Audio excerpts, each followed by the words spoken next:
Hello again, Hidden Pearl podcast fans, followers, friends, whatever you think you are. Thanks for tuning in. All right, Bruce Kittle here again on the Mindful Minute again, and they're turning into a little bit more than a minute. So I'm just going through some of the conceptual theories behind some of the work that we do with the MAP program. So today I'm going to talk about the 4 stages of the mindful self. So again, if this is all more confusing than it needs to be, don't let it get cognitive. Just go sit somewhere and breathe. So it's all good. As Wim Hof would say, he just says, breathe. I won't use the exact terminology that he uses in his book, but just breathe. All right. And then the rest all takes care of itself. So that's the starting point. If you ever worry about it, just like anything else, go back to your fundamentals and focus on those. Do the small things correct, and everything else will fix itself. So anyway, 4 stages of the mindful self. The 4 stages, and I just want to give credit. So George Mumford wrote the book, kind of really one of the leading core books on mindfulness as it relates to sports performance, called The Mindful Athlete. So if you might remember, George Mumford is kind of the Buddhist meditator, mindful dude that worked with the Bulls and the Lakers in their championship series runs, and had a lot of work with all those guys, including Jordan and Kobe and whatever. So his book is absolutely terrific and groundbreaking and really good. And I think George now, he was on his, he does a ongoing show, or not show, but kind of 6-week classes or so every so often. And so once you take any of them, you get kind of graduated in if you're interested in that stuff. But it's really good. And a lot of it's just kind of George, working with individual scenarios and kind of talking about theory. But it's really good. And the people on it are great. But I think George has now read his own book 43 times or something like that. So I've got 2 in. I don't know. I keep trying to read other stuff, but it's very good. So anyway, and so George's perception. So George talks a lot about know thyself, be thyself, and share thyself. And I think that framework works really well. So, but the more I got into it, there was a step that I felt was missing. So I've added a 4th step, not because I like the number 4 or anything, but just because I felt like it was incomplete. And he may have, kind of intended to include this as part of the other steps, but I don't know. But so again, it was know thyself, be thyself, share thyself, which I think is really true. Okay. And the theory in that is you have to know yourself first, and then you can be yourself fully in the situations of life. And then you're able to share yourself in concrete ways out in society. And I think that's all really true. But I think the step that was really powerful for me, so the 4 that I have is know thyself, I think is super important. And then step 2 for me that always kept coming up with people that I work with and myself was the need is healing thyself. So I think you got to know yourself, but then we got to spend some time healing. And I don't know, I think in our world, we don't like to talk about that too much. We're just starting to break some barriers around mental health in the NFL. Being vulnerable is not really a thing. We talked with Dr. Jen about empathy, authenticity, and those kind of things as it relates to coaching and being in the world of football. But I think it applies otherwise. So anyway, so the notion of healing thyself and talking about that. And then the other 2 are the same, be thyself and share thyself. So I'm just going to talk a little bit about some of the attributes of those pieces. Again, I call this the 4 stages of the mindful self. So again, it all starts with that mindful meditation component that we talk about. So know thyself. So this is that life is actually a mirror and reflects ourselves back to us. But a lot of us, we don't like to look at it, right? Or we dilute it, and we do a lot of things so that the mirror can't shine back to us very clearly, and we don't really want to look very hard. So this know thyself thing is looking hard in the mirror, really about it. So then whatever it is that you see, you got to have awareness around it, right? So that comes back to that mindful awareness piece, and you have to be able to see all those components. And we are experts at deluding ourselves. So that awareness, you got to be able to cut through the kind of BS that we feed each other. I'll talk about that in the next stage as well. And then allow and accept it, right? So once we have that awareness of this stuff, knowing the self, just take a breath, allow it. It is what it is. It's how we deal with emotions and thoughts that come up. We can't change it, right? So there's a great acronym. I think this is Tara Brock's stuff, or Jack Cornfield, I don't know, but she calls it RAIN, I think, but it's recognize, allow or accept, investigate, and then non-identify. And I won't go into that too much, but this whole notion is, you first got to see it. That's the awareness piece. But you just, it is what it is. So allow it. So when you see whatever it is, whether you like it or don't like it or whatever, some allowance and acceptance. Doesn't mean that you're going to let it be, that it's, well, you do let it be in that sense, finding peace with it. But you can work to change things. You can change what you do and how you do it and all that kind of stuff. So, but allow and accept. Next thing is that we're reviewing, and that's all part of this allow and accept, kind of gut checking. Well, what are my belief systems? Because my beliefs impact my thoughts impact my emotions, and those emotions eventually impact my actions and how I live out in the world. Okay. So you got to be reviewing all that kind of stuff and really thinking about it. So if you have behaviors that are not what you want, okay, then you got to back up and you got to review, well, what feelings led me to that emotion? And then you back up from the feelings. Well, what thoughts led me to that, to feel that way? Okay. So something happened and I thought something, and then it made me feel this way. And so I acted that way. And then generally behind most of our thoughts, there's a core set of values and beliefs. So I like to call them beliefs.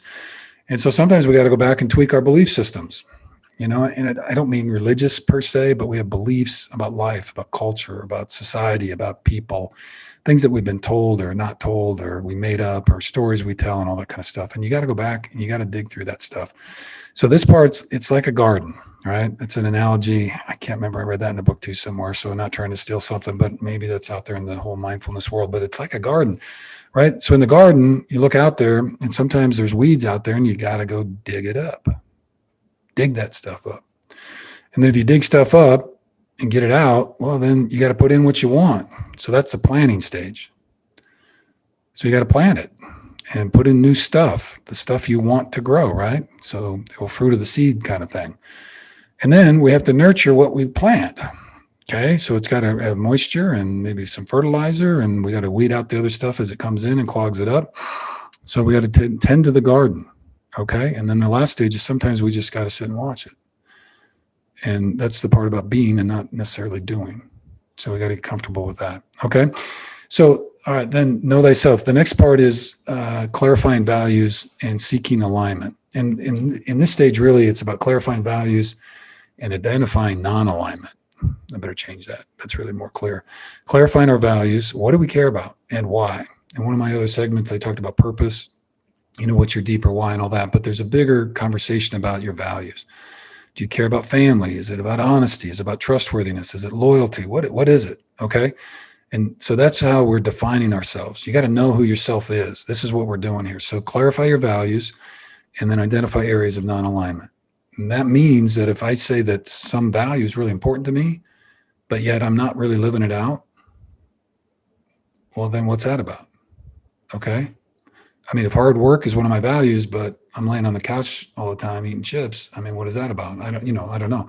So, and I'm not judging or whatever, but it's like, you got to look, where am I out of alignment? Because, and I really believe this, it is alignment in values that lead toward authenticity, which I'll talk a little bit more about later, that really gives us our power and helps fuel us. So you got to have that. So know who you want to be. Okay, then all of this work leads us to identifying our wounds and the trauma we may have induced or incurred. Maybe induced in others. Yeah, I don't know. I've been accused. Yeah. Anyway, so and that's big T and little t, right? So big trauma, or those are big life events. Could be all kinds of stuff that are trauma. And then there's little t. So it could be getting yelled at by a fourth grade teacher, getting picked on the playground and bullied, I don't know. So there's all kinds of stuff, and we poo-poo all that stuff and just bury it. But they're all wounds, and they're all things that kind of stick with us and carry, and you got to do some work to go in and dig all that stuff out. Okay. So you got to identify those things and know what your wounds are, because I think it's really hard to be your complete and most authentic self down the road when we want to be sharing, if you left those wounds unhealed. Okay. So, and then I've got in there just a core value in this context is loving kindness. And that really means toward yourself and others. So as you're going through this process and you're digging through and all these things that have come up, you got to be graceful with yourself, gentle, a lot of forgiveness, and again, a lot of loving kindness. So it's not about judgment. It's not about being right or wrong. It's about accurately and honestly reflecting on who you are and where the gaps are about who you want to be. Okay.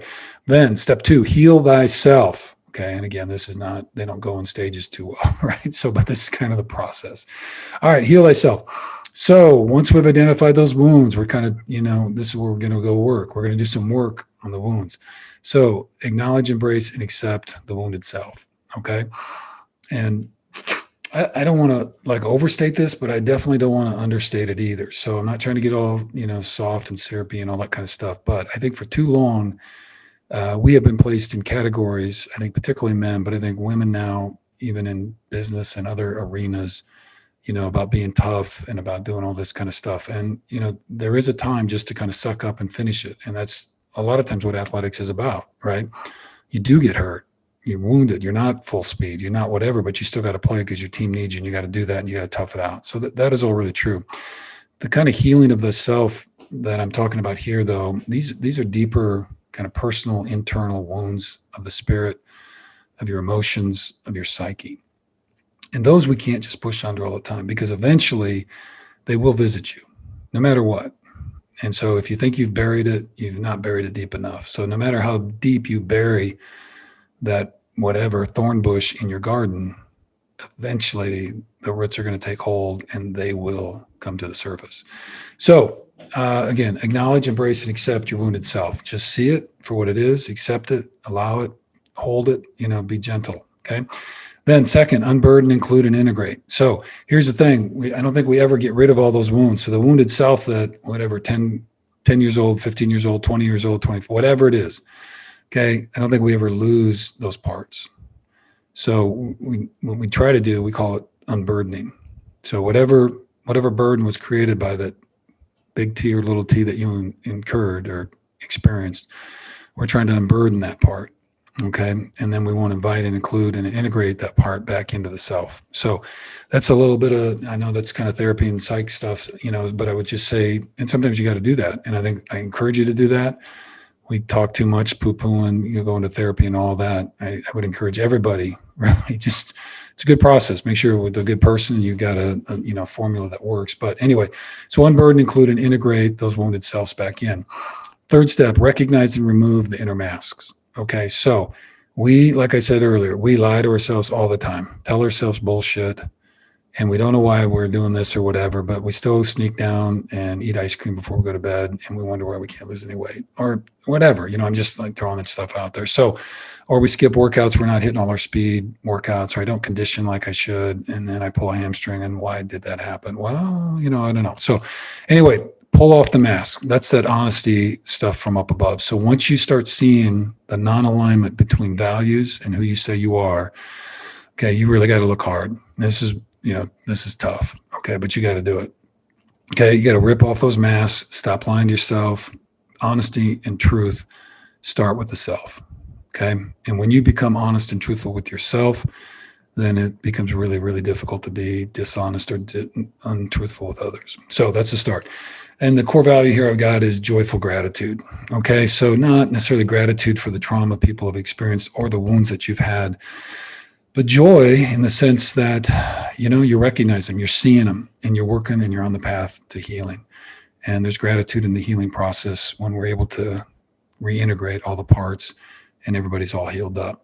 And trust me, this is a lifelong process. So I'm not trying to make it sound easy. It's not overnight. It's not a weekend. You don't go see a therapist for 3 weeks and all of a sudden everything's fixed. But it's an ongoing deal. But recognizing it, pulling it out, getting after it, that's important. Okay, step 3, be thyself. Okay, now we've gone through knowing the self. We're learning what we care about, who we are, we want to change, all that kind of stuff. We work on the healing process about all that kind of stuff. And then we're working on being thyself. So who is Bruce Kittle? Well, you guys probably don't want to know that, but who are you? Who are you? Figure it out. Get an identity. Know who you are, what you stand for, what you believe in, what you care about, what your purpose is, what's your mission, all that kind of stuff. So there's a whole package of stuff you can work on. All right, now being the self. This requires us to recognize and remove the external masks. This is scary work. Okay. Now you say, Coach, what's an external mask? What is all this mask stuff you're talking about? Okay. So what happens? People put on these fake identities. I go over to wherever, some party, and I think I got to be blah, blah, blah. And I got to be a rich, cool dude or, whatever. And I got to be real important and my ego gets in the way and whatever. And I put on this display and I got to act a certain way. I got to be a certain thing for somebody else. Maybe your mom or dad told you got to be X, Y, Z, and that's what you've been doing, but it's not really you. And you don't care. And you don't want to do that, but you don't know how to take it off. That's getting rid of the external masks. So the external masks are the masks that we put on for the other people in our lives, other portions of society, culture, whatever. And it's all more bullshit. Sorry. And it's a freaking lie. And it derails you from being authentic. And when you lose your authenticity, you lose your power, and you can't connect to others, and you can't follow and finish your passion and purpose. Okay, that's my belief. Okay, and I could, if you don't agree, it's okay. It's all right. But it's my podcast. This is my mindful minutes. I'm going to get it out there. All right. So remove the mask. B, embrace brutal honesty. Okay. Stop bullshitting yourself. Stop bullshitting yourself. Okay. It sucks. Honesty is a bitch. Now, I'm big on the old Wim Hof. If you're not in the Wim Hof, get his book, The Wim Hof Method. But he's big on the cold, right? And he talks it in the cold, that the cold is like a purifier. The cold, it purifies the body, it purifies the mind, it fixes the vascular system, and in his world, it even purifies the spirit. Because the cold, you can't bullshit the cold. It's like you can't cheat the game, right? If you cheat the game knows. You can't cheat the cold because the cold freezes your ass. So it purifies, and that's what honesty does, okay? Honesty matters. So embrace brutal honesty with yourself. Stop bullshitting yourself. Don't let other people's bullshit you, and don't listen to other people's bullshit. Okay. Like I said, elevators. Okay. They're either taking you up or taking you down. And if they're just a dead weight in the back and they're bullshitting you, get them off the elevator. Okay. So third, refine and clarify values and your action alignment. We talked about this up above. So what we were doing there was refining and clarifying our values. And then we were seeking out non-alignment. Where am I out of alignment? Well, now this is where you got to find alignment. So be in the self. And this could be included too with the healing, right? Finding alignment of values. When you are out of alignment with your values, your stated values. So here's the thing, right? You might tell yourself, like, I really care about being an honest and trustworthy person, but you keep doing shit that's not, then you better ask yourself, do I really care about being an honest and truthful person? Stop bullshitting yourself. Accept what is. And then you can figure out, is this really who I want to be?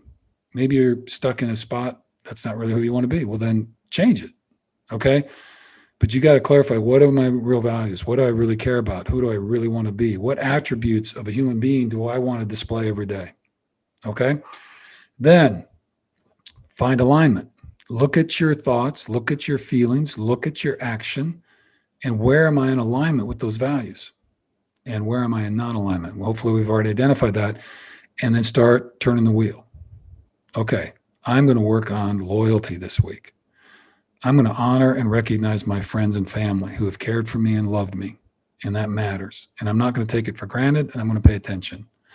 So maybe start with 5 values or 3 or just 1, whatever. Make it small and work at just doing that and work into alignment. So then that one becomes a habit. And then pick another one. Here's where I want to go with this. And then figure out what are the steps. And you can do that same process I talked about before about the vision and actions or goals, and then process and action steps, same stuff. So but you got to get into alignment because your spirit knows and your mind knows and your heart knows. Okay. 4, under be thyself, clarify your purpose and your deepest why. So I kind of talked about that up above, and I think that's really important. And so if you haven't, you got to know your why, and then we do all those other things.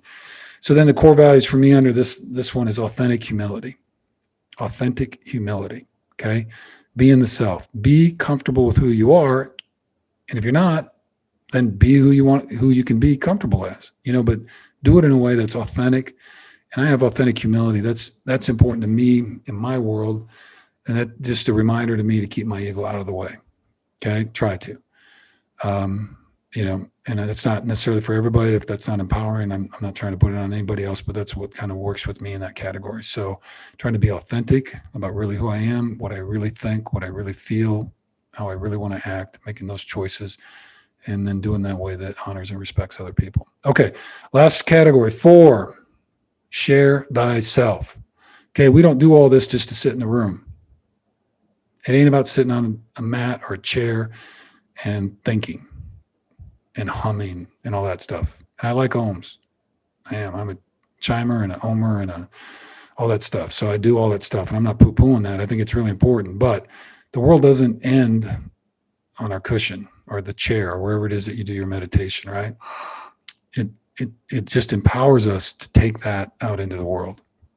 Okay. So that's what we're trying to do. So share thyself. So when we talk about it, we talk about connecting your purpose, passion, and skills to the needs of the world. You guys have all heard that before. But so when we get to this point, now think about what we've done. We know ourselves, we've healed up. Okay. And that's an ongoing process.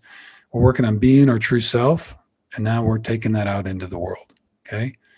And we're matching our purpose. What's our why, our passions, things we really care about and have gifts in, skills. And we want to match those up with the needs of the world. Okay. Where does the world need us? Go find a spot. Okay. Part B, second into the share thyself, be the lighthouse. Okay. This is a framework of leadership that resonates with me. If it does not for you, it's okay. But the lighthouse version, on a team, I can be kind of vocal and do all that kind of stuff, but I'm not much for telling people what they need to do or not do. Although it kind of sounds like it in this little part, doesn't it? Sorry. Anyway, I'm getting a little preachy there. Sorry. But anyway, more about being the lighthouse. So, which means to me that I'm trying to be leadership in this role in a way that I'm just clear about what I care about, who I'm trying to be, and what I'm trying to do in the world. And if others agree with it and they feel it's good and it provides some kind of guidance, then that's terrific. If they want to go a different route, that's up to them. Okay. But being the lighthouse, and the lighthouse also, it's out there on the rocks, keeping folks from driving in and crashing. So that's part of our role as well. So being the lighthouse is an image for me that works. Anyway, and then looking at causes beyond and bigger than the self, and again, back to service to others. So, and again, we get really micromanagey when we are thinking about our goals and visions and doing all that kind of stuff at times. And that's part of athletics. I mean, I have to worry about my first and second step. I got to worry about my helmet placement. I got to get my elbow in. I got to do all that. And it gets to be a really small microcosm world. But in the bigger context, because all of you athletes out there, right? You're more than just an athlete. Okay. You could be a sister, a mom, a husband, a brother, whatever, dad, all those things that we are to all these other people in our lives. It's bigger than that. And so you start with that inner circle and we keep working out and try to do what we can, but giving back to people bigger, cause or a way that's bigger than ourselves, important. It helps keep our ego on track too, I think. Okay. And for this one, my core value is courageous action. All right. Courageous action. So that is really one of the core values for me about that. And it's a reminder to me about this lighthouse thing, that we need to stand up and lift up some voices maybe that don't get heard. We got to open doors that maybe haven't been opened. We got to welcome people to the table that maybe haven't been welcomed. And it's time that we do that. And it takes courage. Okay. So in the podcast with Dr. Jen, we talked about, that the locker room takes care of itself and it only takes one. And that means that the locker room has its own culture and all that, just like our society does. And our locker room right now is not taking as good a care of everybody in the locker room that it should. That's my view. Okay.